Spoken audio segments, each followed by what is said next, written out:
Name's Roger Boaty. Mr. George Roger Boaty. Hello, good evening, and welcome to Tuesday Night Live with me, Boaty, and it's an enormous pleasure, and I should know, I tried it on Sunday. It was great to be with you this evening, and I'm going to be taking you right through to midnight. Oh, baby. Right, let's see who we've got with us on this Tuesday night live stream. Matt, also known as _ good evening to you. Stigbürt, great to have you with us. Good evening to you. Barry is amongst us, in our midst, and it's just great to have you here, buddy. Good evening to you. Project MGTF, who is, of course, Simon.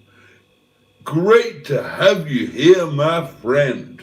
Good evening to you. Hello, good evening, and welcome to the Sky at Night. And tonight I'm going to get terribly excited about all sorts of celestial bodies, including Mars, Madison, Twix, and Snickers. Don't get your Snickers in a Twix. Good evening to Simon, Project MGTF, one of our community channels, of course. A splendid good evening to Trace, the Greenwood. Do you know what? I dreamt about you last night. Oh, did you, Boaty? No, you wouldn't let me. Never mind. I did write a song for you, though, and it's called Every Night I Dream of You, I Wake Up Bathed in Sweat.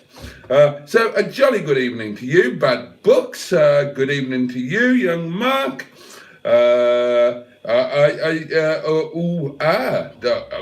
Gosh. Right. Oh, do you really? Oh, okay. Well, try not to. There's a good girl. Oh, excuse me. Chaz Brown says, hi about here. Hi to you, Chaz. It was good to see the Onionator slicing those onions up as fast as a hypersonic missile. Yeah, well, blindfolded. That's quite impressive, isn't it? Coldplay, what a truly dull band. Right, fair enough. Good evening, all. Good evening, Uncle Albert, says Cheeseburger. Everybody is on sinks or crashes. And Trace says, we are all off to the right here. Can see kitcheny typed up. I will attend to this immediately. Oh, you don't look here? You don't look all off to the right. You look about right.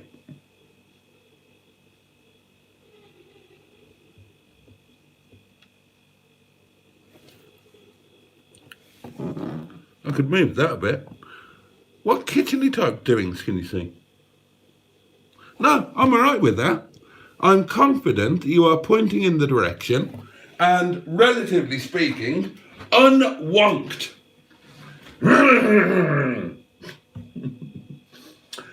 Anyway, Paul Smortion is with us, and it's always a huge pleasure to welcome you through the keyhole. Who would live in a house like this? David, it's over to you.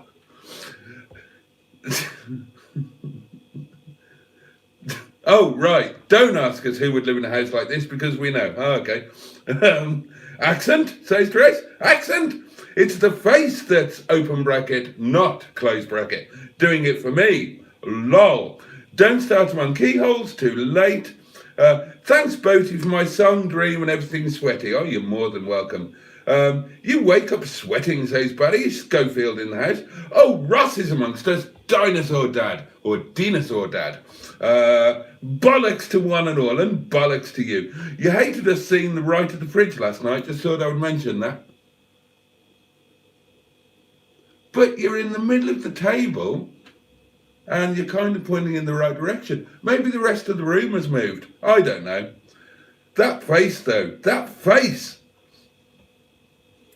Well, I'm sorry about my face. I do apologise. It's the only one I've got. God, blood and sands. Anyway, how are you all doing? How has your day been? What did you have for dinner? Has anything fallen on your head today? Have you done or said anything that you regretted? Have you performed a particularly impressive fart? Have you had a bath or a shower? And what is your opinion and practice when it comes to flannels? Do you use a flannel properly? And why is there a car just pulled up on my private lane outside my house? I'm going to investigate this. Oh, and they're, who's that? Oh, is it the silly Land Rover? Oh, it doesn't look like the silly Land Rover. Oh, it's Nick. It's just Nick.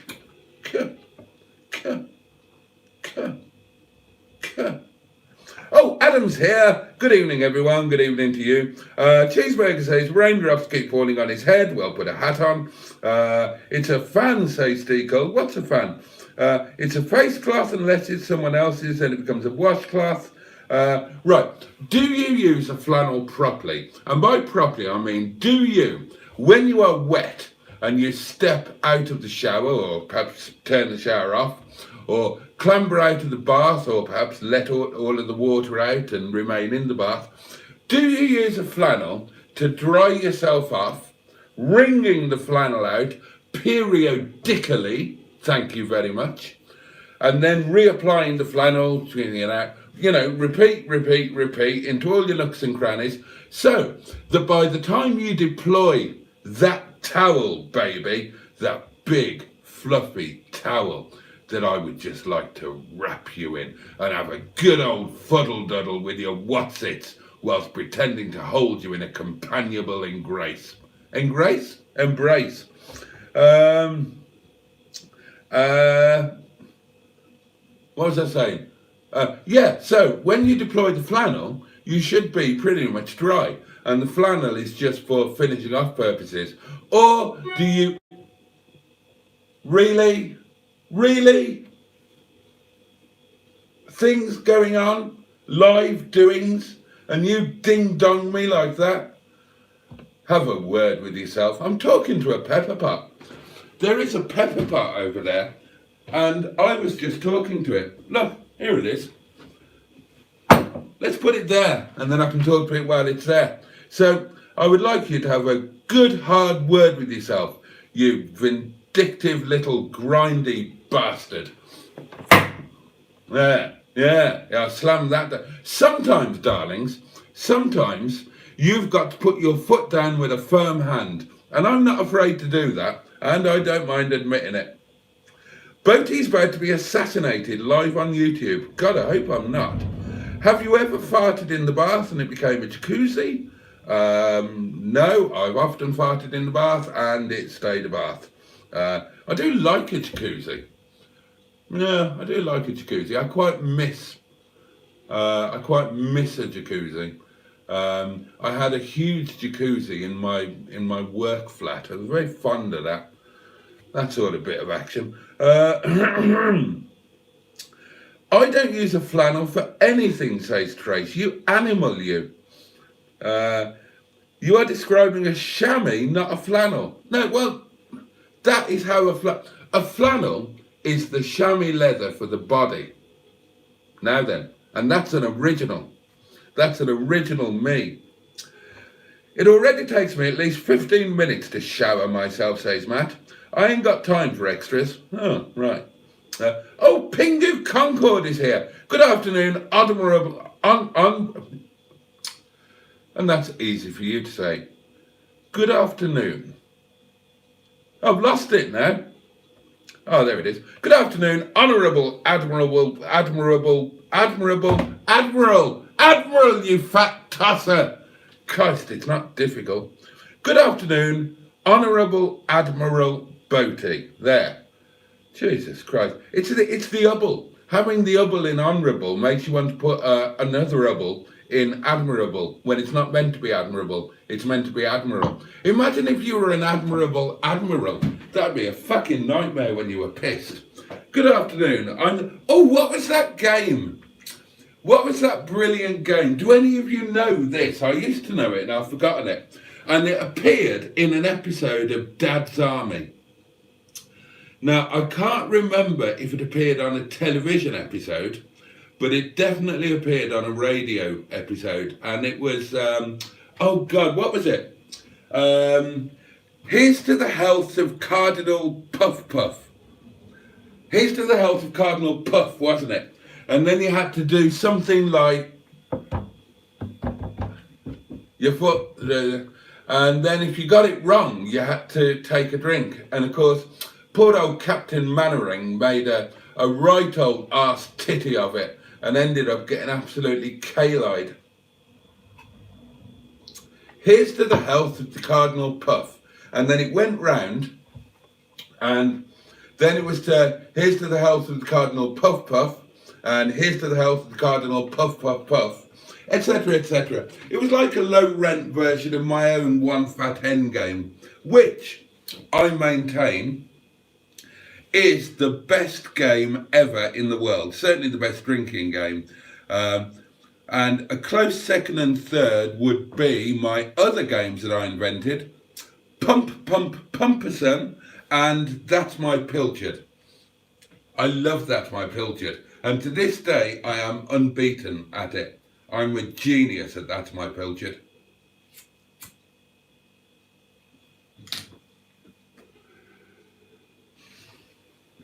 Right, let's keep up with these comments.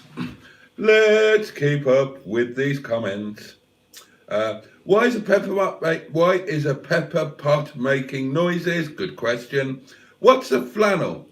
Really? Really? That is a flannel. Well, that is a flannel that's, quite frankly, seen better days. This is one of my kitchen flannels. It got demoted from the bathroom, 8 years ago when the bathroom was in the house that I left and moved into this one, and this didn't match. So I made it a kitchen towel, a kitchen flannel, and it's, you know, I've got another kitchen flannel, this one here. And this one is in slightly better condition. And my kitchen flannels, they live on my ovens. One lives on the oven over there, and the other one lives on the oven that's over there, hidden in the hidey alcove bit behind the fridge. So it shouldn't really have been here, although it did make it easier for me to show you. And I will now, live, for your delectation and delight, I will now return it to where it should be. And I very much hope you enjoy this part of the live stream. Okay, here I go.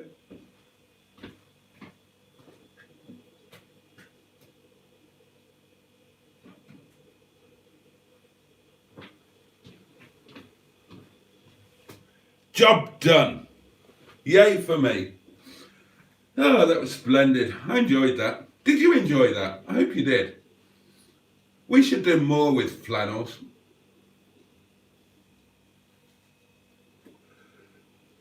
Here's a question. Do you have a separate bum flannel, and is it brown? And if not, what colour is it? I mean, brown would be the obvious colour for a bum flannel. Bathtubs and flannels is the stories of the 1800s. Oh, right. That's Ross saying that. And by 1800, of course, he means 6 o'clock. So he's saying that baths and flannels are a 6 o'clock thing. And historically, of course, he's completely correct.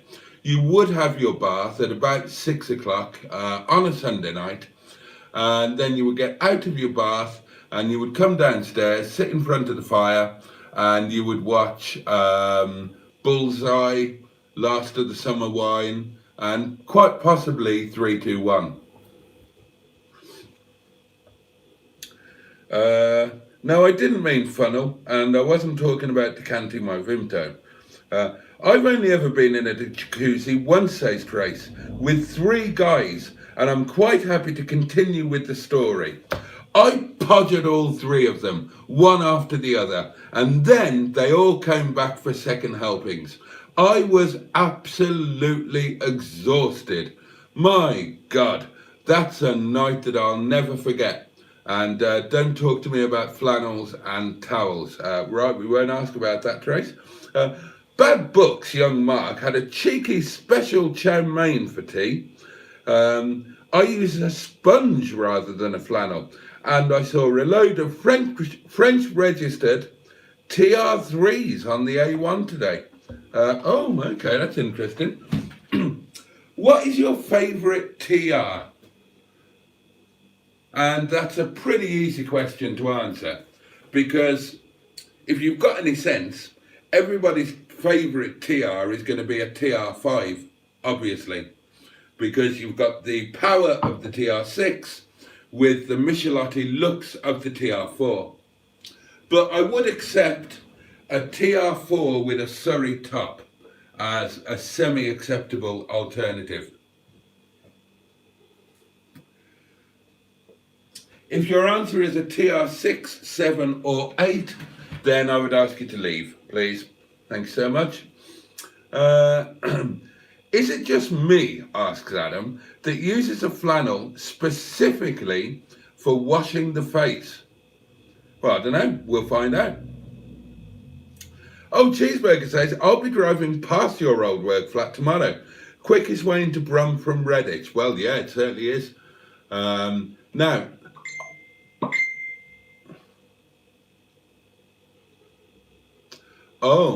that is a massage. That is a massage from the owner of the car that I've just bought, or that I've just agreed to buy.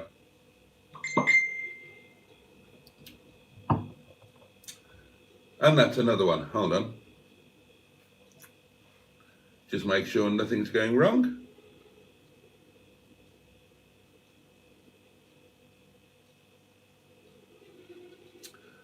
Oh, right. Jolly good. No, everything is still on track, so that's excellent. Splendid, splendid, splendid.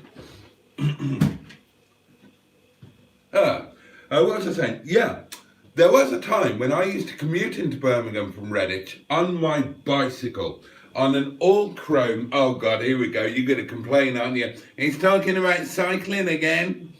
I used to do the commute on a all-chrome Carlton road track with a 69-inch fixed on it.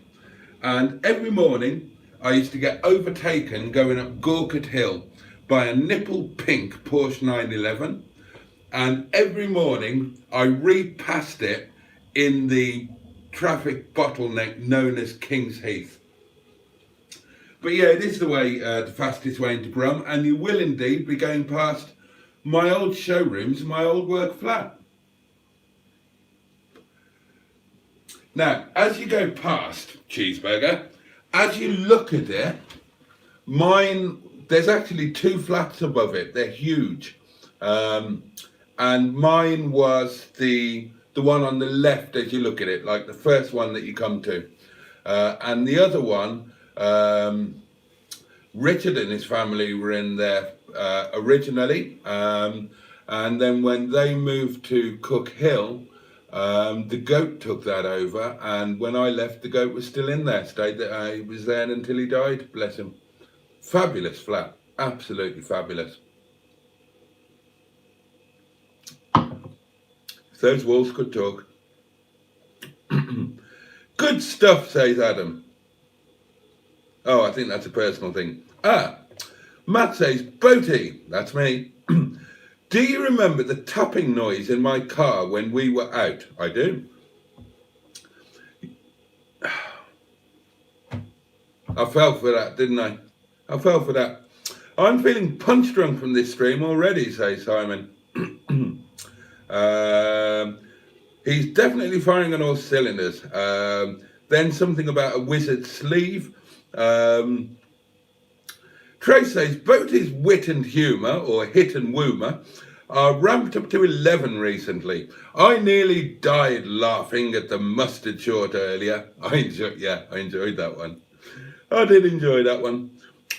It wasn't his shirt, it was his dentures rattling. I haven't got any bloody dentures, have I? I wish I had. How the hell does anybody get dentures in this country? Fucking hell. I told you on a video, I tried to engage a dentist. You try doing that. I eventually tracked one down that was accepting new patients, and they said, yeah, we'll accept you, but there's a 4-year waiting list for an appointment. Fucking hell, Jesus Christ. So the current plan is to keep working hard,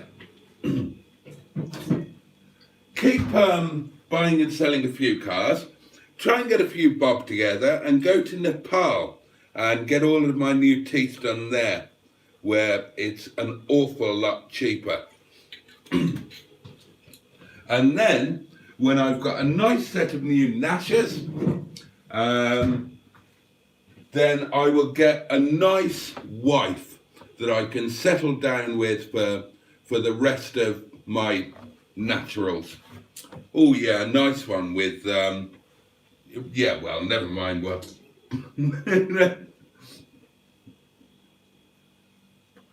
Do you know, I was thinking about this, right? As you guys know, I'm a single guy.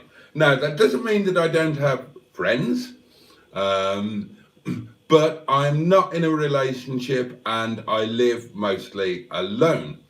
And as is perfectly normal and natural, then I sometimes think I would like there to be someone knocking around. I would like to be in a relationship. And again, this is natural, human nature. You go back through your exes and you think, well, which of them would I like to be with if I could wave a magic wand? And I'm not sure if I could ever be in a full-on marriage type living together relationship again.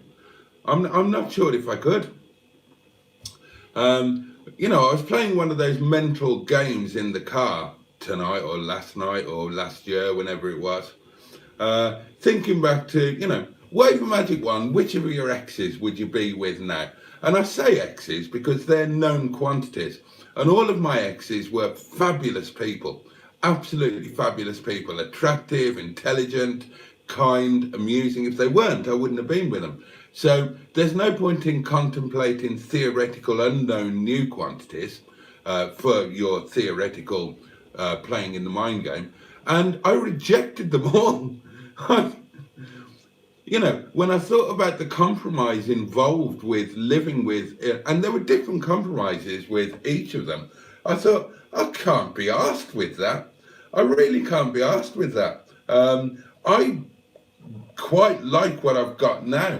I wouldn't mind a more permanent chum, female chum that I had lunches with and went out on road trips with, but, you know, even short holidays and even the occasion, you know, overnights and whatnot, but not a full-time live together, compromise your lifestyle. It's a lovely idea in theory, but no, I don't. I'm not sure that I could. I mean, they'd have to be incredibly compatible, and I'm not sure that anybody that compatible exists. I don't know. I mean, what about you guys? Are you guys all right with your own company?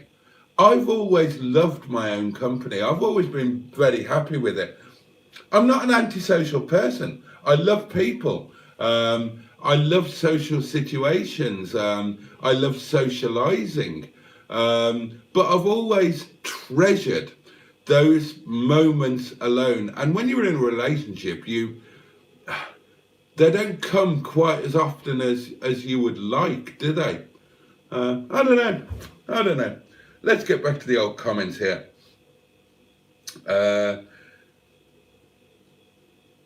What? Jesus fucking Christ. Boaty dries himself on that arse rag. My eyes will never answer. I don't dry myself on that. Not the one I showed you, you great tumchi. You enormous clattering muppet, you. Those are kitchen, I told you, those have been downgraded from bathroom flannels to kitchen flannels. They're for mopping around detritus and whatnot, because they're more ecologically sound than kitchen towels. Dear God. Kitchen flannel, you need a dishwasher. Well, I managed to live perfectly well without a dishwasher. I have never personally owned a dishwasher. When I was married, and actually I think that's the only time. When I was married we had dishwashers, but that's the only time. I've never had a dishwasher in one of my homes because A, they don't work very well, and they promote and connote laziness. If you have a dishwasher, then you end up using a 12-piece dinner service, because you don't use, if something's dirty, it goes in the dishwasher, and then so you're not going to use that. You're going to get another one, another plate or dish or whatever, and you're going to use that, and that's going to end up in the. It's a really, I mean, okay, when I was married and we had 4 kids. Then, yeah, okay, I saw the sense in it. I didn't demur. When it broke, I bought another one like a good boy. And then when I had a new kitchen fitted, we had a built-in one and all of that shenanigans. And I thought that was fair enough. I enjoy washing up by hand. And it's a much more effective and streamlined way of doing things. So I get by pretty much using one of everything. So, for example, can I give you this as an example? I can. Oh no, that's not going to work. Annoyingly, that's not going to work. But, so for example, I had my supper last night. Did I? Yeah, I did. If I use a dish, a bowl, I've got a favourite pasta bowl, right? Now, if I use that pasta bowl, because I use it for more than just pasta. Oh, believe me, I do. No idea why I did that. I've got no idea why I just did that. But I'm going to think about it. Well, I've just cogitated. And so, yeah, when I use that bowl and I come to the next meal, I wash it up and I use it again.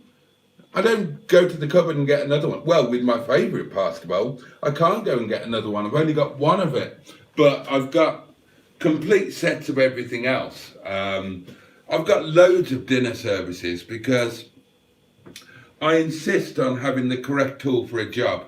I insist on it with cars. You need a convertible, a 4x4, an everyday runabout, a fast saloon, And I'm the same with crockery and whatnot. So you need a different dinner service if you're serving Asian, Indian, Chinese, Japanese, Italian, right? You need different.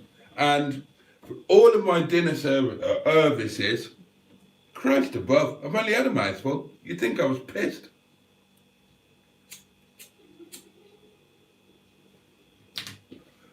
All of my various dinner services are a minimum of 4-piece, and most of them are 8 or 12, because I used to entertain a hell of a lot.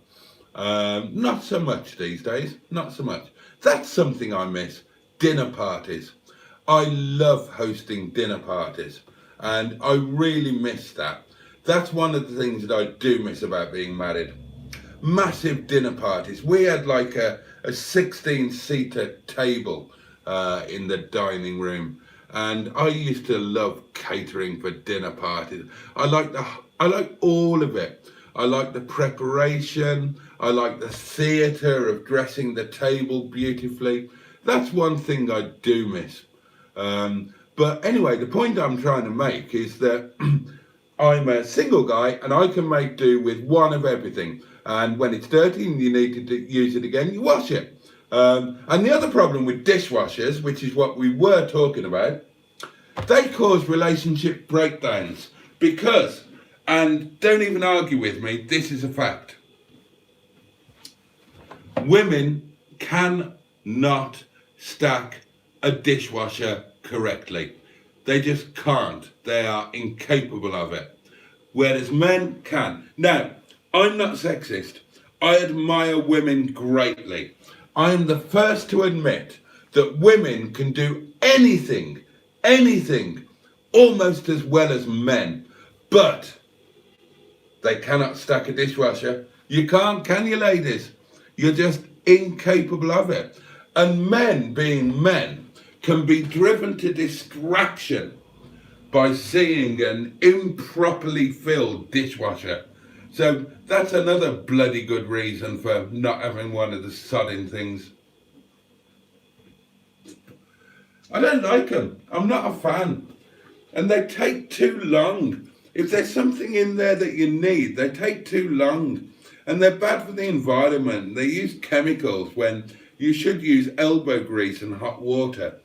When I had the first, no, it wasn't the first, when I had the second of my pups, a butcher told me that if you use boiling water, you're going to get stuff cleaner than any kind of chemical. Well, that certainly applied to glasses anyway. And I believe that, still do. Now, to this day, I have got a washing machine, and I do use a washing machine. I use it quite regularly. You know, I'm not so anti-technology that I go down to the river and beat my clothes on a stone. But I don't use washing powder. I just use water, right? No problem. No problem. Better for the environment, better for my wallet. Oh, don't talk to me about my wallet today. I had a phone call earlier. Oh dear. Right.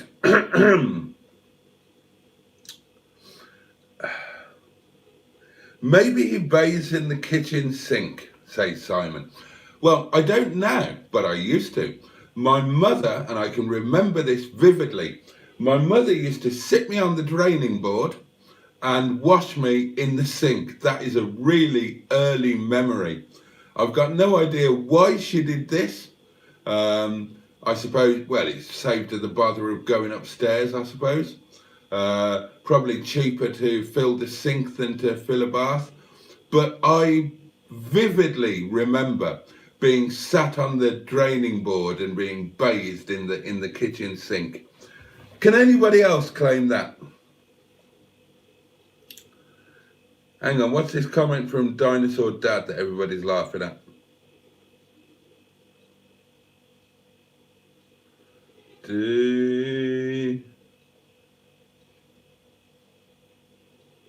I can't find it now. Oh well, never mind. Where'd I get to? Trey says, I have no flannel, so there's no separate nothingness. Okay. Looks like that smells like a vet's flannel. Dip it in bleach. No need to dip it in bleach. 321 is crap if you watch it these days. All television is crap if you watch it these days, and that's why I don't have a television. Oh, Nigel Fleck is here, says good evening all. That's Double Zero Garage, of course, isn't it? TR8 says cheeseburger. Have a word with yourself, mate. Favourite is a TR4, says Mark. Hard tops look cool. The Surrey top looks cool. Not the full hard top, but the Surrey top was immense. I loved a TR4 with a Surrey top, but I would still take a TR5 every time. Just for the additional power and performance. The TR5 always stood out, and it was a different world to the TR6. By the time we hit TR6, just all went downhill. Oh hello, who's this? Busted and Moti. Evening all earthlings. Well, good evening, Busted and Moti. Oh, that's a new one. I had a Matchbox TR7 as a kid, says Matt. I think I'll always like them. Oh, God.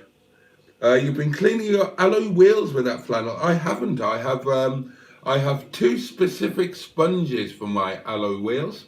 A larger one and a smaller one. I'm not an animal. I wouldn't use a flannel. Have you bought the Silver Streetwise? Does this mean you've accepted 2024 as the year of the Streetwise? Yes and no, because it isn't. And that's why I bought it, so I can prove that it isn't.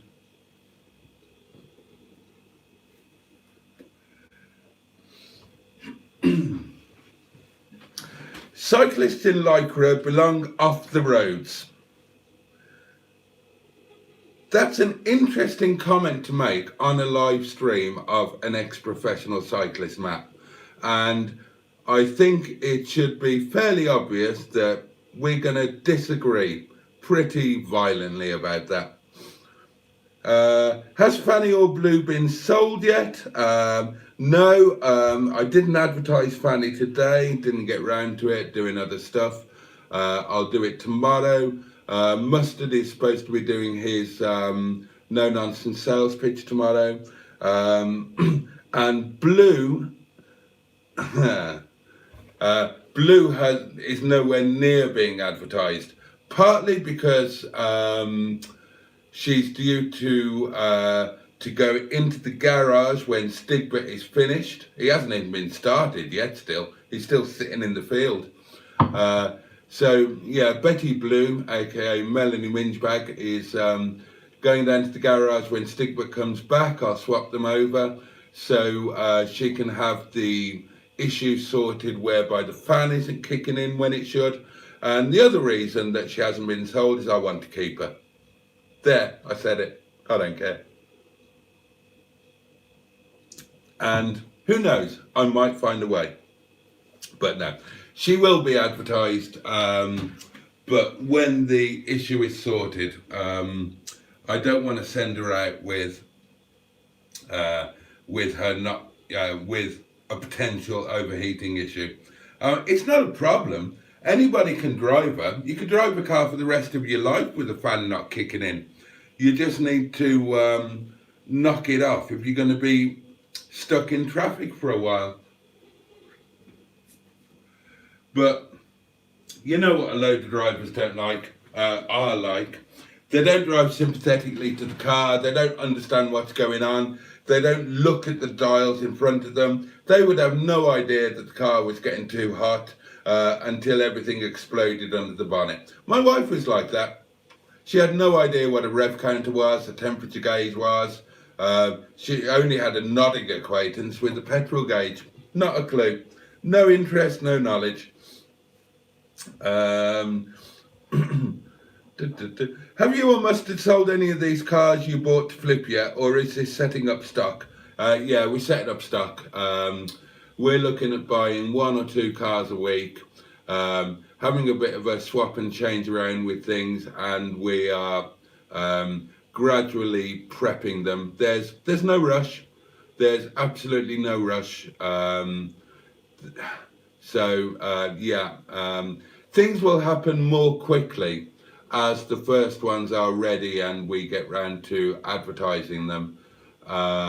but the cars are going to be coming in very regularly, and once they start going out, then it's going to be a continual churn. At the moment we're just sourcing stock. I mean, as an ex-car dealer, let me share this with you. Selling cars is easy. Child's play. Anybody could do it, in fact. The skill is in buying cars.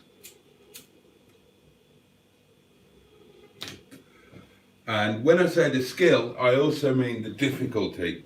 It's finding the cars to buy. I mean, I've got friends who are dealers now, and it's a whole different world to my day. The way it works these days, if you weren't aware, is, and there's no skill involved anymore.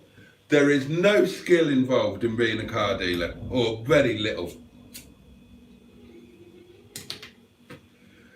You have this nationwide program, right?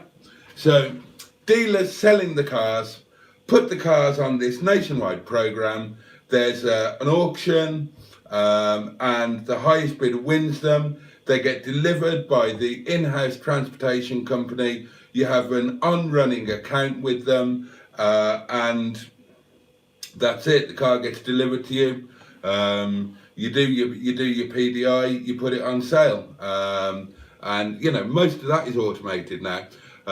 There are apps. There's now, before you buy the car, there's an Auto Trader app for dealers. So you just put the car's details in. You can see what the cars are, the price level of the cars for sale, of the same type, year, mileage, what have you. You base your bid on that. So you're going to be aiming to buy the car so that you can obviously put it out, depending on what your margin is. You're going to be aiming to put it out at the cheapest price or equal to the cheapest price on Auto Trader, and that's it really. That's all there is to it. It's a piece of piss. You don't even have to have your own money anymore. Part of this whole computerized thing is you sign up for this thing and you get a credit line, and you're not even dealing with your own money. You're just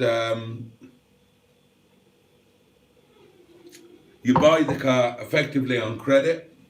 When you sell it, you pay it back, and you keep the margin.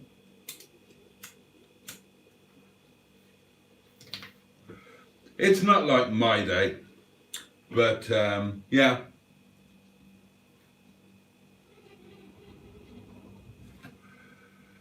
I'm looking forward to when we get to the selling stage, actually, but the selling stage is going to be more compelling if we've got a range of cars. My idea, somewhere at the back of my mad little head, is that amongst the cars that we are particularly interested in, we've kind of got a nice one. And by nice, I mean relatively nice, roadworthy, but at the right price point. A nice one of each kind of one in the range kind of thing. So yeah, there's that's a long answer to a short question. Yeah, we're setting up stocks. We'll gradually be prepping them, rolling them out for sale. Fanny is pretty much ready to go now. The Codfather is probably about a week away from going on sale. Betty's good to go once she gets the Fanny. It's probably just a temperature sensor or thermostat. But there's no great rush. No great rush. Do it slowly, do it properly, that kind of thing.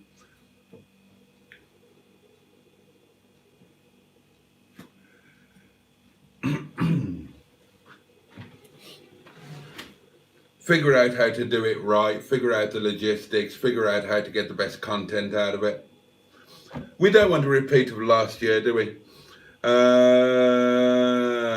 Should I have sausages or curry tonight? Well, curry, obviously. Sausages are a lunchtime thing, not a supper thing. Don't give Fanny a new trim. I like it how it is. Most of the A435 into Brum is 20 miles an hour, says Cheeseburger.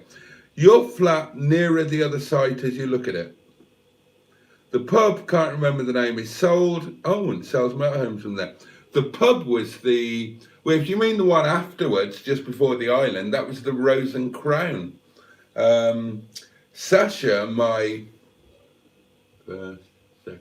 third fiance, worked in there for a while and got stalked by a bloke, and I got in all sorts of trouble. There was this weird guy that, I mean, she was an incredibly attractive woman, was Sasha. God, she's a little more than a girl. She would have been 21 at that time. And there was a punter in the pub who just took to stalking her. Normally when I wasn't there, and you know, he would just randomly walk past the flat or the pitch, and he was always at the pub. And it got to the stage where it was getting a bit creepy, and Sasha was getting a bit freaked out. So I went in and had a word with the pub gaffers and said, look, it's your customer, she's your employee, you need to sort this out. And they sort of said, well, oh God, we don't know what to, we don't know what to do, we don't know, I don't want to. And I said, oh, come on, really? I mean, you know, do something. And they just prevaricated. And then he walked, as chance would had it, the guy walked in. And I strode up to him and asked him what he thought he was playing at. And he gave me a bit of cheek. So I belted him, didn't I? Fucking hell, talk about the end of the world. God. Ugh. Anyway.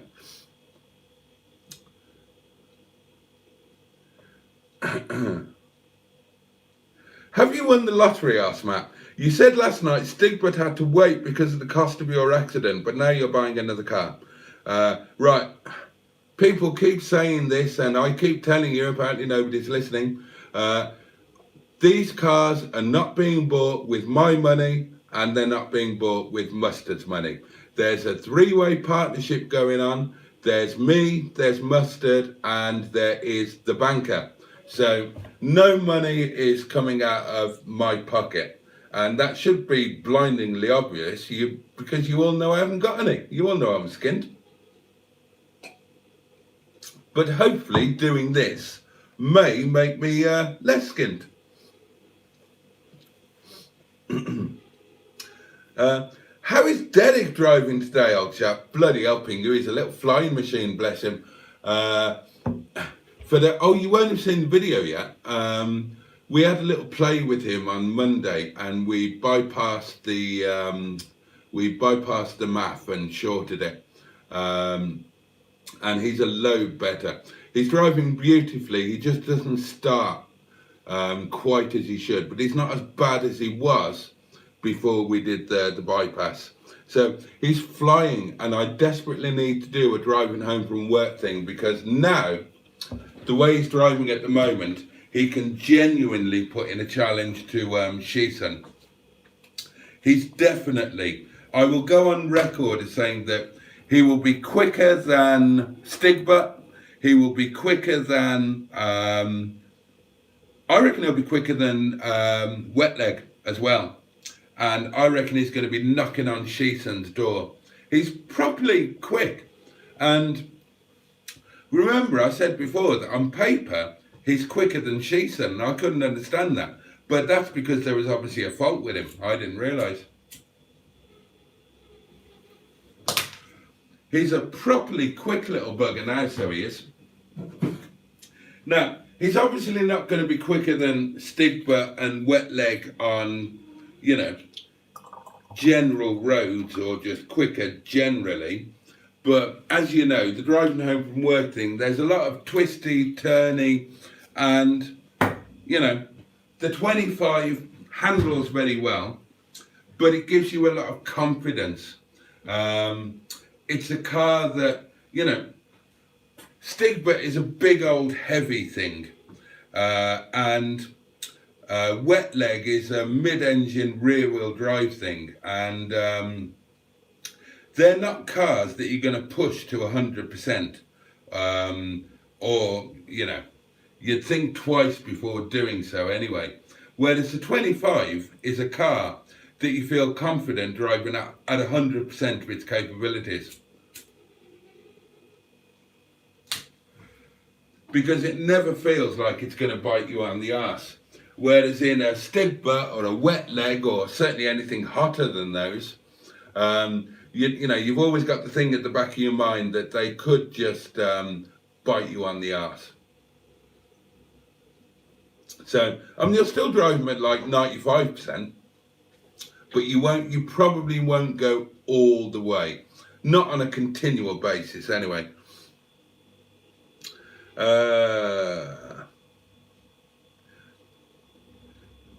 Ross says you have a very considerate banker for these car purchases. Not knocking on the door yet? No. Good terms? Yeah. Maybe he can hit me up for a trip to the Titanic. Oh dear. Out of all of my exes, says Trace, the ones I lived with or were long term with, totally none of them. There are reasons why I'm not with them now, and those reasons still stand. I thought the advert to that Silver Streetwise was a bit weirdly worded. Oh, I don't know.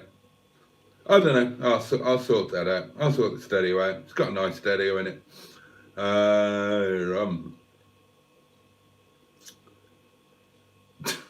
I love my own company, says Trace. I get the best of both worlds in my marriage. All right, jolly good.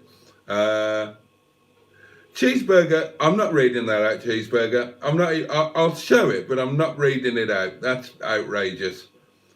I don't use it for that, you dirty man. The solution is to have two dishwashers and keep bouncing between the two. Or at least I'm told that it's a dream. Jesus, no. Right, Simon's off to bed. Perfectly fine with my own company, says Barry. Yeah, I'm not reading that one. What dinner service do you need from McDonald's? Cardboard, asked Cheeseburger. Well, no, I mean, no dinner service required. I mean, McDonald's is easy, isn't it? You know, it comes in its own dinner service and you just throw it away afterwards. Job's a good one. I've been craving a McDonald's for a while now. It's because I had one about a month ago or 2 months ago, whenever it was. I want another one now. 16-seat dinner table, says Cheeseburger. Are you Putin? No, I was married to a Catholic woman who had 4 kids, a lot of sisters, a lot of brothers, some of which lived locally, and I did a good Sunday lunch, and, well, I did a good everything. And we would regularly have a house full of people, probably 2 or 3 times a week. And we had friends as well. Yeah, we needed a big... We would have had a bigger one, to be honest, but that was the biggest one that would fit in the dining room. And, oh, God, that hurt me, that table. We went, the one and only time in my life that I've been to DFS. And I remember we went in my Sora, and I was a child, and did donuts in the car park. DFS at Darleydale. You won't believe this, but they had a sale on. They've had a sale on every day for 30 years. And we bought this pissing table. And it was over £2,000. Well over, nearly £3,000. And as my wife was trying to placate me when I found out this information, she then had to at some point delicately tell me that that didn't include chairs, and we needed to buy 16 of the bloody things. Fucking hell.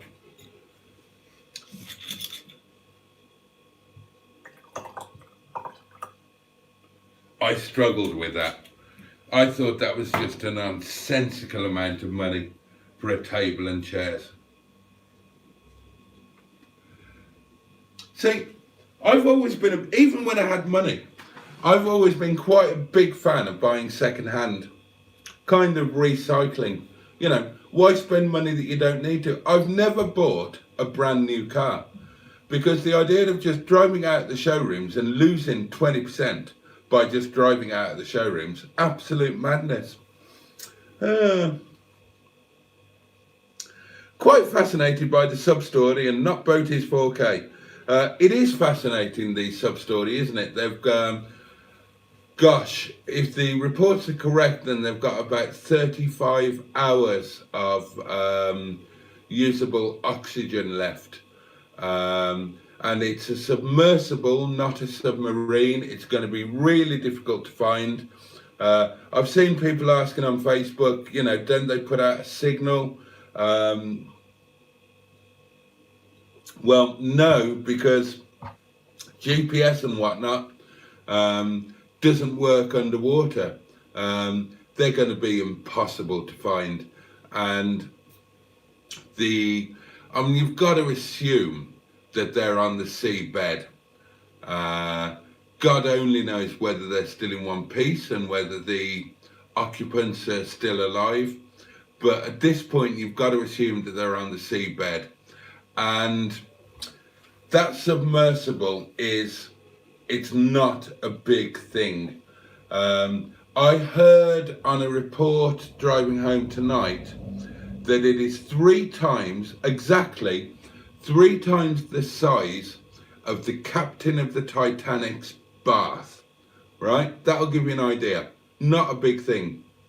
Now, the ocean floor around the Titanic wreck is just littered. And the chance of them quickly finding a submersible of that size amongst all of that natural and human detritus on the ocean floor is very slim. You know, God knows I hope for the best, but you know, one really has to fear the worst. And I was thinking about this driving home. What a horrible way to go. You know, please God, it doesn't come to that, but what a horrible way to go. The claustrophobia alone would be, I imagine, would send you completely mad. I shudder to even think about it. My ex had I'm not allowed to stack the dishwasher, says Cheeseburger, and I'm not arguing. I like filling a dishwasher, says Matt. Perhaps I'm ready to start dating again. No, you're not. All men enjoy filling a dishwasher because we do it properly. If you were dating, if you got into a relationship, they would also stack the dishwasher. They would do it wrongly. You would point this out. They would say that it doesn't matter. You would say that it does. And the next thing you know, you'd be split up. Who's done that? Somebody's done a nice thing. Oh, it's Mike. I didn't know you were here, Mike. Classic Wheels Wales. Bless you. Just sent a super chat. God love him. How you doing, Mike? How you doing? Hope everything's okay. Thank you very much for that. Bathing kids in a sink is easier than having to bend over a bath. Oh, that might explain it. I used to bathe my kids in a sink, and I remember being bathed in a sink. Not just me then. Matt says, yeah, my mum would wash me in the sink when I was young. I missed that. Thank you, Trace. The comment from Dinosaur Dad that we were laughing at was, re your kitchen flannel. We've just found the source of COVID. 7 cars can't be that bad for the environment, says Ross. Yeah, exactly. Yeah, well, I only use one at a time. And they've already been built. So there's no environmental impact from them being built because they're already built. And I actually am saving the environment. And let me tell you why. Imagine if those 7 cars were all owned by 7 different people. That would mean that at any given time, those 7 cars could all be used at once. Now, if I own all 7, only one of them is ever going to be used at once. So I am minimizing the environmental impact because my impact is only ever 1 car. And I'm saving the environment from the impact of 6 other cars by owning them so that other people can't use them. So I'm basically Greta Garbo. I'll edit this. I'm basically Greta Thunberg. Now then, argue with that. Hi Boaty, how are you? Says Everything Cars. I've just got 100 followers on TikTok. Congratulations, well done you. And I'm great, thank you. Hope you're well too. Right, Matt, I'm not having this. I find the majority of Lycra clad cyclists are a hazard on the road. Not all cyclists, but definitely the Lycra wearing ones. You're talking absolute bollocks, mate. You're just talking bollocks.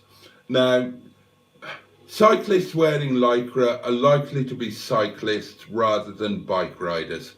They're likely to be more considerate and sensible road users because they want to stay alive. Now, when it comes to cyclists, most car drivers, and frankly, Matt, you're sounding like one, are total fucking pricks, right?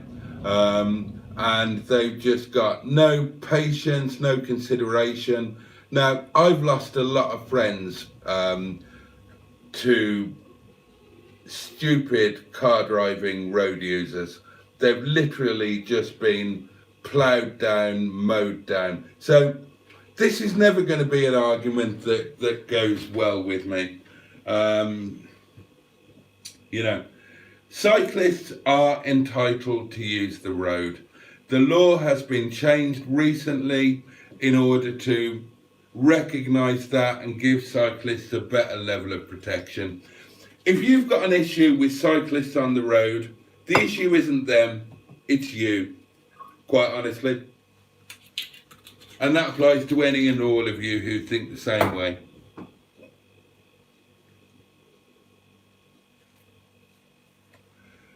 Oh, I did see an accident today.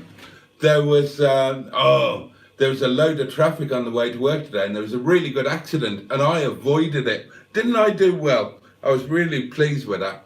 I enjoyed the accident itself. It produced a very good sound, and I enjoyed the fact that I managed to avoid it because I saw that it was about to happen. I took evading action, and I didn't get hit, and I was jolly proud of myself. Maybe I'm not a bad driver after all.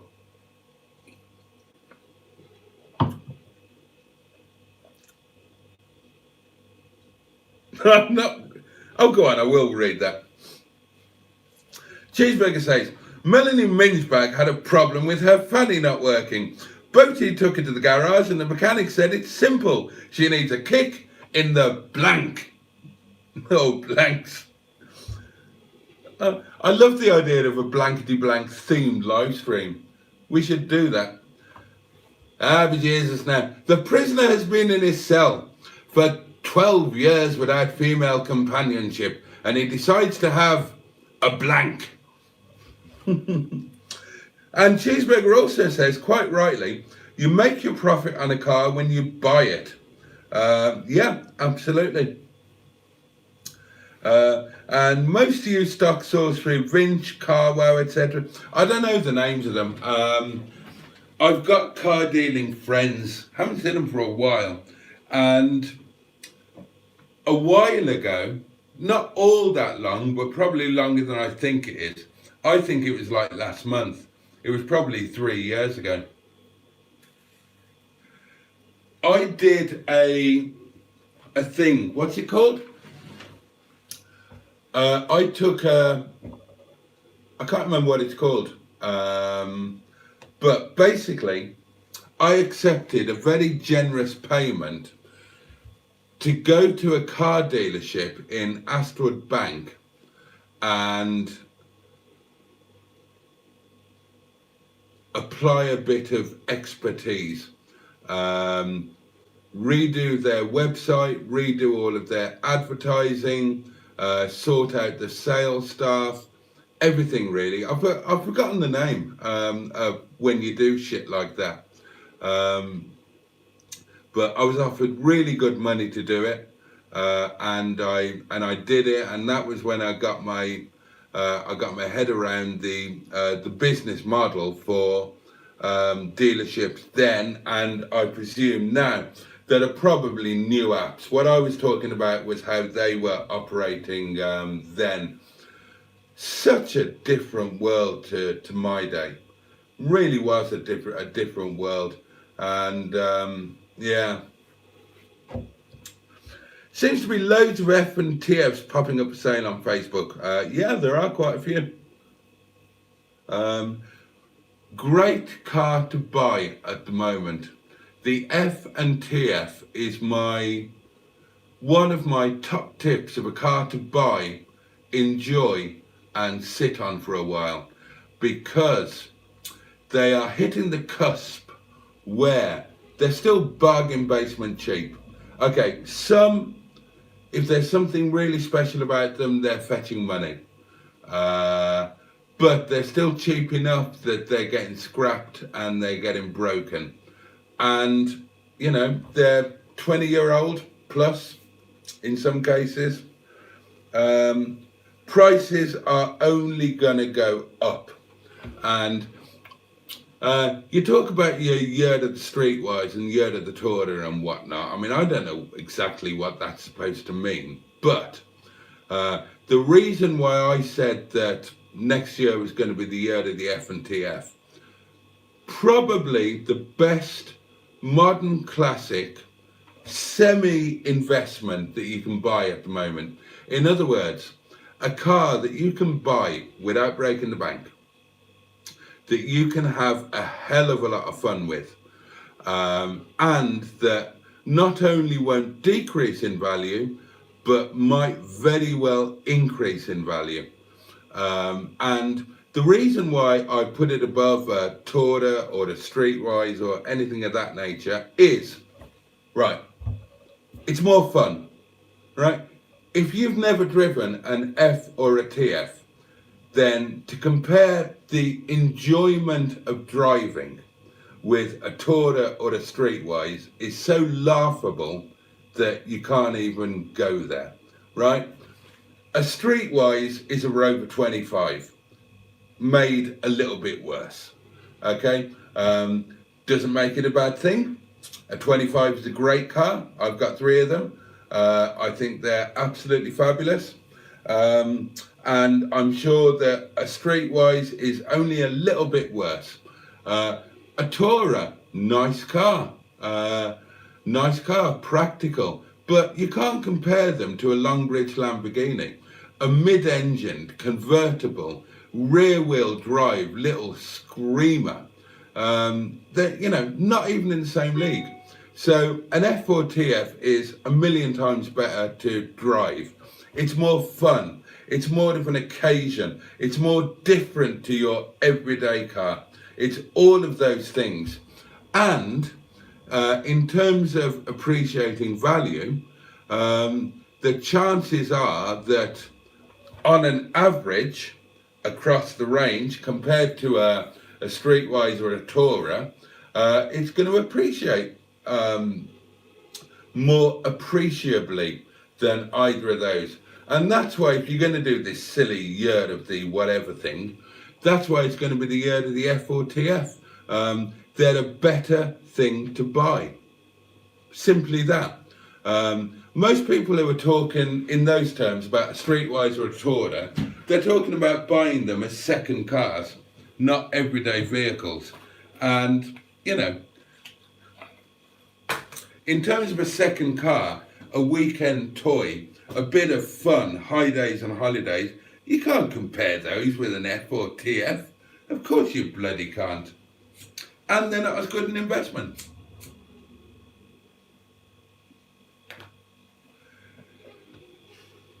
So there you go. Buy yourself an F or a TF.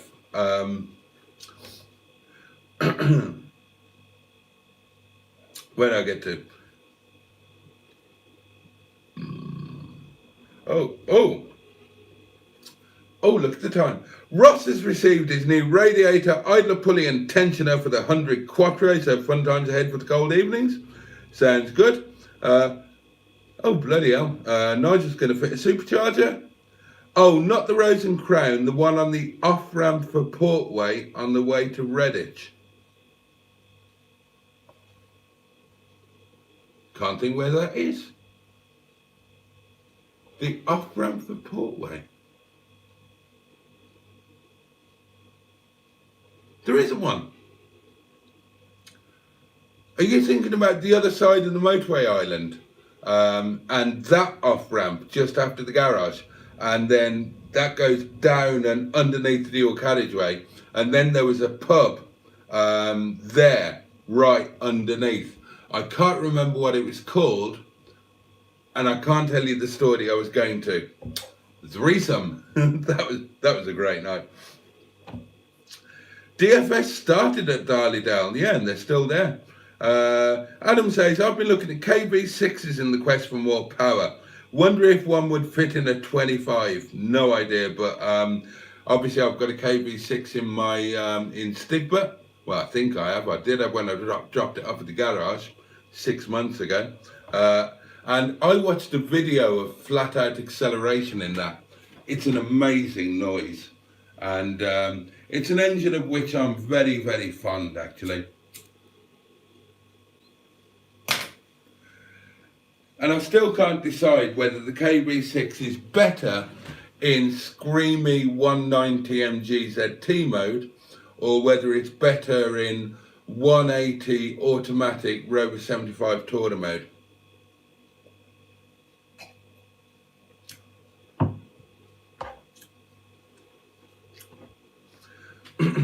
I bought an 8-piece G-Plan table and chairs 20 years ago. We still have it. Troubles me now still. I totally get that. Apparently, even if the sub hits the surface, they can't open it from inside. It's like the Kursk. Yeah, there's like 16 bolts holding it firmly, watertight and shut.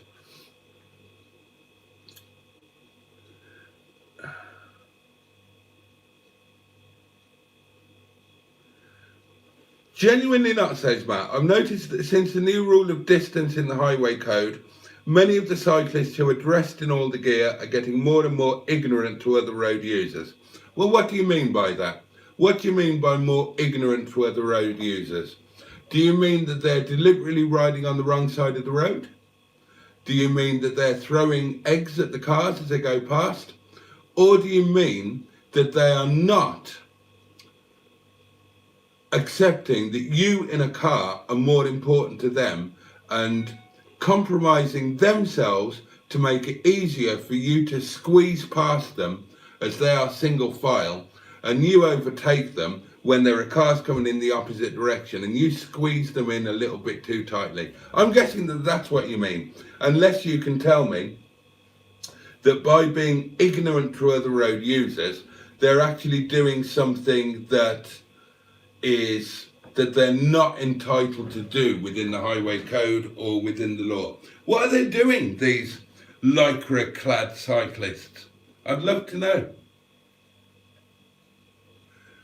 I bet he means that by being ignorant to other road users, they're just riding as they choose to do, taking up the left-hand lane or half of the left-hand lane by riding two abreast, making the car driver wait for an opportunity to overtake them when there's a lull in the oncoming traffic. In other words, exactly the same as you have to fucking do when there's a car parked on the street, or there's a skip put there, or there's a pile of dead bodies. Oh, don't get me started. Evening, Mike. Good evening, GPS OMG. Evening, Ballbags. Stephen S. Paul, good evening. Matt continues. Also, I'm speaking as a pedestrian and not a driver.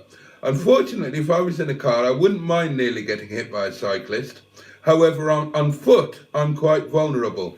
Matt, you're talking bollocks, mate. What the fuck are you doing walking in the road? Right? If you don't want to get run over by a Lycra clad cyclist in the road, walk on the pavement. That's what they're there for. Mustard's dropped a new video.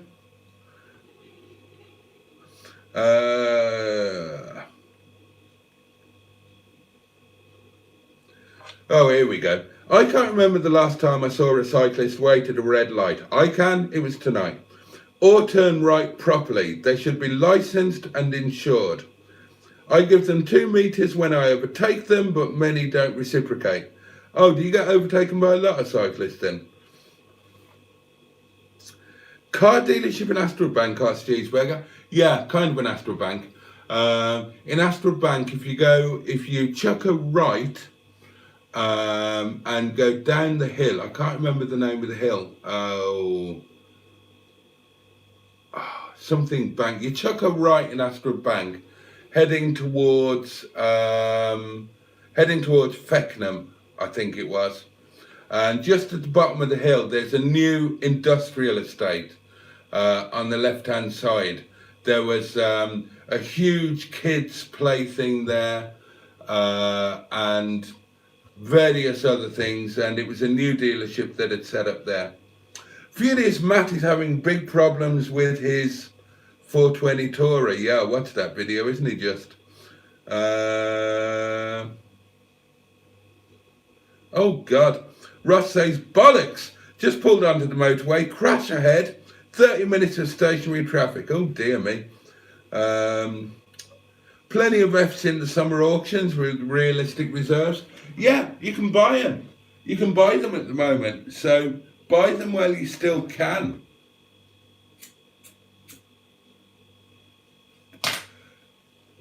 If you've got a massive collection of cars, then sure, have a Streetwise, have a Tourer, have whatever. But if you want a second fun car, why would you buy a Streetwise when you could buy an MGF? Why? Why would you do that? I don't know. Furious Matt is having a horrible run of bad luck. Oh, bless him, he really is, isn't he?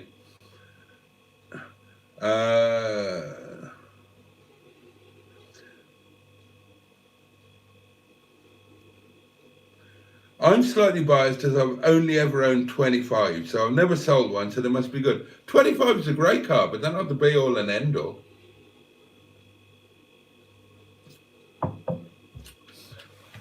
On a nice summer's day, on a nice driving road, drive her over 25 and then drive a nice F or TF with the roof down and tell me which you prefer. There's only going to be one answer. Now, you can say that the 25 is a more practical car, and you'd be right, but we're talking about second cars. Second cars, practicality shouldn't be an issue.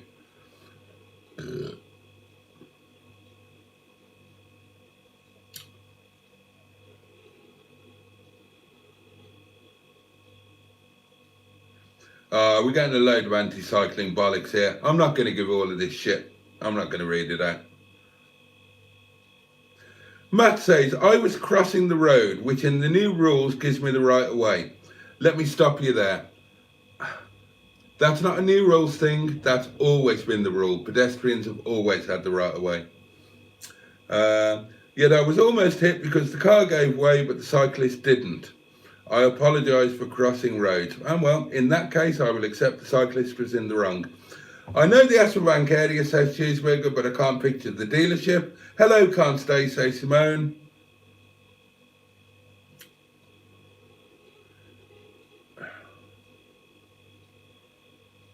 And I've just about caught up.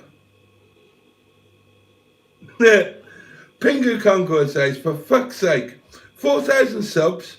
You only had 12 when I first turned into your world. And it's interesting you say that because guess who my 13th subscriber was? My 13th subscriber was Captain Mustard. When I first went, that first time that I went to Mustard's yard, I had 12 subscribers. And Mustard became number 13. He did it there and then. Blimey. Blimey. Right, okay. Oh, and now the comments are going weird. So I apologise if I've missed a comment.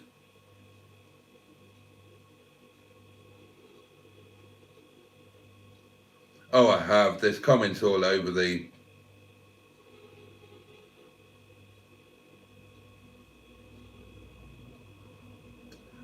Oh, right. Yeah. Okay. Right, let's call it a day at that, my lovelies. You've had enough of this nonsense.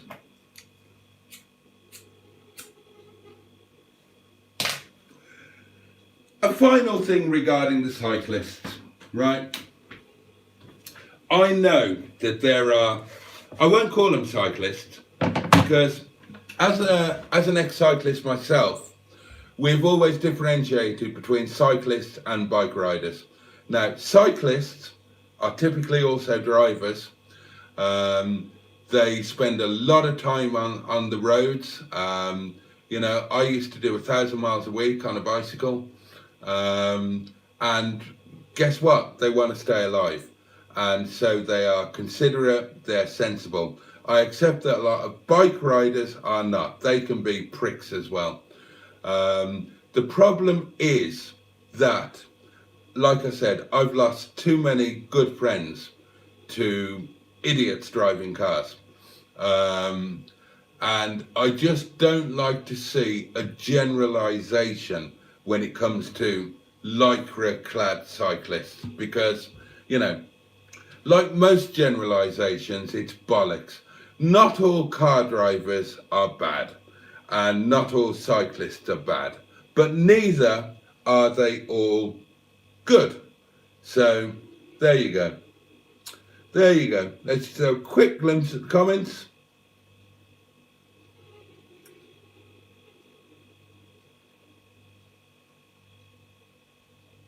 Right, there we are. There we are, there we are, there we are. Oh God, they're still popping in and I can't see them.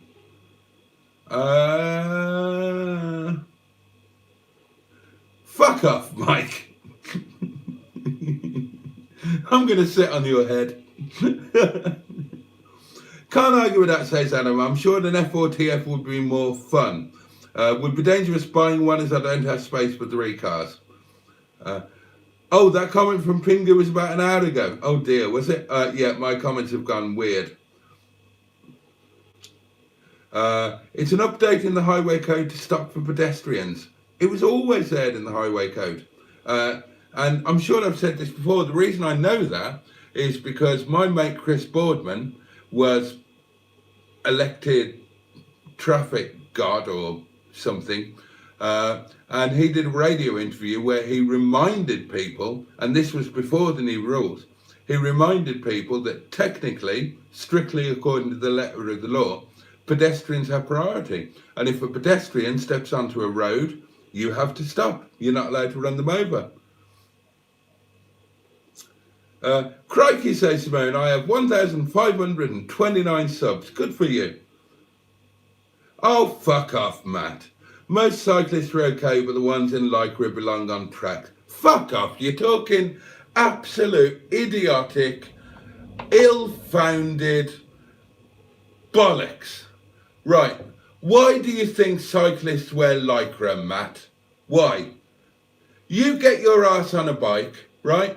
You ride 150 or 200 miles in a day, and you tell me what you would wear. Absolute, you're talking shit. And I'm annoyed now, so yeah, I'm going to go before I get really annoyed. Anyway, thank you so much for joining this happy little stream. And I will now play you out with some charming farts when I can find them, and I'll remember to unmute it. There you go.